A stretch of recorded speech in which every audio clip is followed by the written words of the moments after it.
Hello everybody, welcome to game 2 of the series, our second series today, after tragically losing game 1, and I really mean tragically.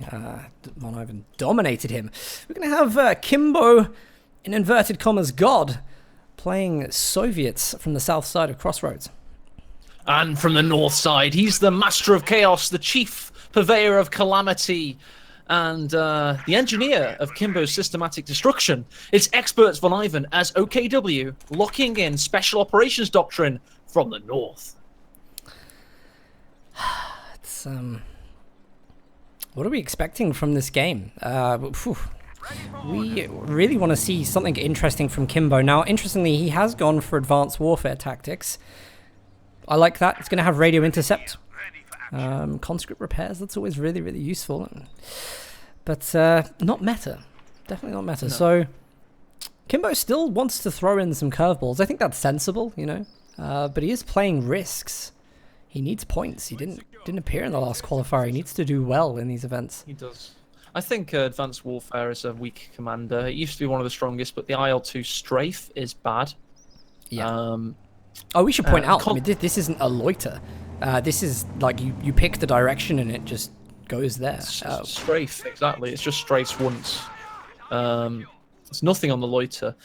And the conscripts, you're going to need probably to spam them. And by spam, I mean more than 4, because that's the true strength of the commander. It's conscript repair kits, PPSHs, and, you know, that's the true strength of it, really. But that... I've seen Talisman use it to that effect with like 6 con builds and crazy stuff like that, but other than that, the commander strength really isn't quite there. Well, let's just see if there's anything that Kimbo knows in advance, because you have a look at VonIvan, you have a look at his bulletins. He's packing 2 Luke's bulletins, which heavily suggests, unless he's really bluffing, that he is going to go for mechanized. So maybe Kimbo has picked this in a response. Maybe he's kind of seen this in the loadout and thinks, I have a vague idea what Von's going for. There could be some kind of deeper strategy to this that we're not seeing right now. Nevertheless, Kimbo's going to go in with 4 cons, heavy cons build. It's a heavy cons build, and that's what he needs to do to get the most out of this commander. VonIvan, by the way, has decided to go OKW from now on. He might be saving his Mobidef maybe for some particular opponents, but in general, OKW is now his faction of choice. And it's all about getting this command panther on the battlefield using these great infiltration tactic grenades. And in this case, using the Kubelwagen to push conscripts around and out of cover. I wonder if the... Yeah, I mean, I guess he's just looking at the time. Von's one of those players. He's just going to know the time that everything comes out. He probably knows exactly how long it takes to get 4 cons in the field and then upgrade them. So he probably look at the clock. Yeah, I can push with this Kubel. It surprises me sometimes how confident players are to push a unit that potentially has the counter, but... I suppose we've never trained to the standard and to the extent that some of these top level players have, and they have a mastery of this game with its timings and the game sense and the feel for what you can do with a unit at a particular point in time in a particular area of the map that most of us, and like 98% of this Twitch chat, will never even experience. And you just have to know that when you're watching VonIvan play at his height of his abilities, it is a true master at work. He is. You're absolutely right. And I guess we have a kind of slight benefit in the fact that through casting, we get to regularly see these players and talk to these players. And I think that's actually where you get a little bit of an insight into what depth is going on during the game. It's kind of how we relay it, at least, because we know what these players are thinking. Like, they've told us. Yeah. But to actually spot that kind of thing sometimes can be a little bit difficult and convoluted. So... Kimbo's in a difficult position here now, Dan. He's having to stack behind this shed because he's not in a position to branch out and to get behind cover. So he's firing behind medium cover, masked against also behind medium cover, masked. You've got 3 first grenades, but they're winning. And here comes the Kubel. Is it going to push him out of position? I think he might find that just a little bit too risky. I think this Kubel could be really useful for Von because there's nothing on the top left side of the map at the moment. Kubel could be quick capping once there's enough manpower to just continually harass Kimbo outside his base. But just have a look at VonIvan at the moment. I think he's going to go for that decap of the fuel to the left-hand side. And once that happens, are we seeing game 1 all over again? Where is Kimbo going with this? He has no tier currently. He has no tear, but there are many tears very soon. I knew you were going to say that. You've been casting with me for years. Well, that was the best lead-in. I just could tell you were going to come with that second. You don't have to practice. No, it's fantastic. You're ruining it. I also knew you were going to do that. Like, you've got TM35 mines up, by the way. 2 Soviet mines deep within OKW territory. One on the North Road and one next to the standard territory point just there within. So it's pretty decent play by Kimbo to have done that. It's in fact could be pretty decent, especially when the Luke's hits of VonIvan, because he has gone for mechanized first, and it is nearly completed. Don't forget that Cooper just going down there. Actually, where did was that to the combat engineers? Yes, it was. Yeah, I can't find the Kubel. But... Vehicle destroyed. The Kubel went down all the way north side by the van, east of the east base entrance. East. You missed it on camera. Really far. I can see it there now. you go. Yeah, I looked vaguely that I direction didn't catch before. that on camera either when I was watching my own camera with nobody seeing what I see, so no hard feelings. No. But let's not forget, by the way, Kimbo has radio intercept, so Kimbo's going to know that the Luke's comes out on the field. Let's have a look in his base. He hasn't teched AT grenades yet. Doesn't have guards. I don't really know what he's doing. To be honest, I'm looking at Kimbo right now. I'm thinking just, well, even with radio intercept, he's not really using it. Do you know what I mean? He's not really using any of the information he gets to go, Von's just built mechanized regiment. What's that going to be? Be more like, he's Polish. That's what it would sound like. I'd be really, really keen to see VonIvan use radio silence when it comes out on the field. Wouldn't that be cool? Pioneers nearly got the kill on those conscripts there. That was so close. 3 Sturmgewehrs firing in unison, but Kimbo's now going to be able to push them away with a mine, and that mine could lead to a squad wipe. Brilliant mine placement. I think he knew that was going to happen at some game. You see the way he zoned in on that squad as it was on the retreat path as well? He knew it was going to pass that. Somehow VonIvan gets away with it.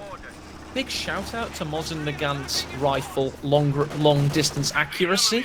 I think they're great at range, and especially at clearing up units on retreat. You can always count on the conscript to do that. Oh, look at this though. VonIvan's going to do the exact same counter. Spots the weaker squad, and he targets the one with now 2 models left. Has a good opportunity to clear this. Gets the squad wipe. Fantastic. There you go. But the Axis, by comparison, just don't have that long distance accuracy, so it can never get the squad wipe, and that's the big problem. And the best benefit of having loads of conscripts. See the Luke's there also tripping some of the tripwire flares laid by the conscripts. That, of course, has meant that Kimbo doesn't get that additional hit to the Volksgrenadiers. Happened on the right-hand side. There's also one on the VP2. One's not really the Luke's is going to be an absolute beast now. It's in perfect position to punish Kimbo, keep him off the battlefield, and just demoralize him completely.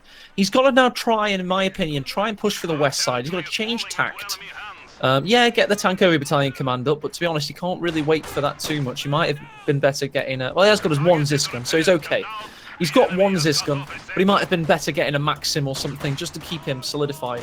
Because if you can push him over to that west side, he can take advantage of the 2 mines he laid. And that might be his best way to get back into this. Yeah, he will have to play the map and definitely play those defenses that he's invested in. I think Von's clever enough to know that that's probably the case. You see the minesweepers now. Von's just trying to clear up anything. He's also laying his own mines where he can. Just to see another mine go off there to the MG34. I got a question for you, A. You probably know the answer to this. Oh, why does Austin have the MG42 and OKW have the MG34? I can answer that very well. Okay, so the OKW were originally designed with no good support weapons and only really powerful Volksgrenadiers into King Tiger. That was pretty much the faction design. It wasn't very good.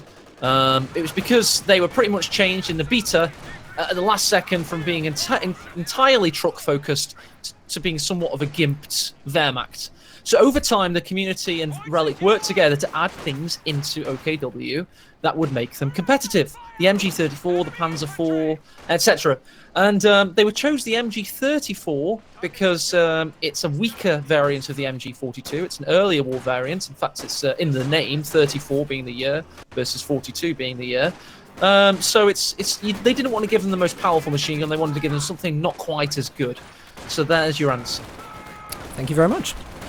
No worries, I'll be here all day. 2 years of being 2 years of being afraid to ask that question. No, never again. Also, by the way, if anyone wants another tidbit of information, the King Tiger actually has MG34s in it. It's one of the few German tanks to have that. Most German tanks had an MG42, the better machine gun, the heavier and better machine gun. But the King Tiger couldn't have it on account of the huge cannon it had in it. Then the huge cannon had to be loaded from the right, and they had to get these huge shells into the cannon, which meant they couldn't have the MG42 in because it was a little bit too big. So it was one of the only tanks in the late war that had the MG34, and it was the King Tiger. That's actually fascinating. Sorry, Dan, do you want to? There's a game, I think, Cass. Sorry, I get trapped in this stuff. There isn't a game. That's why we're having this conversation. Sorry, I was just wary. There's no game. I don't know what you're looking at. I'm looking at Kimbo just getting trashed. I go into Captain Autismo mode, and I'm not even looking at the game when I'm talking. I'm just like, and I got very distinctly aware there could be a game, and I'm very glad to hear that there isn't. So I can continue with my World War II tanks if needed. Kimbo hasn't even teched AT grenades. We know, why go 4 cons if you're not going to invest in any of what makes them great? This is GG. It's been 2-0'd, and like you said, like... What god? There is no Kimbo god. It's been denounced. It's been proven to be a fallacy. Atheists of Company Heroes rejoice because God is dead.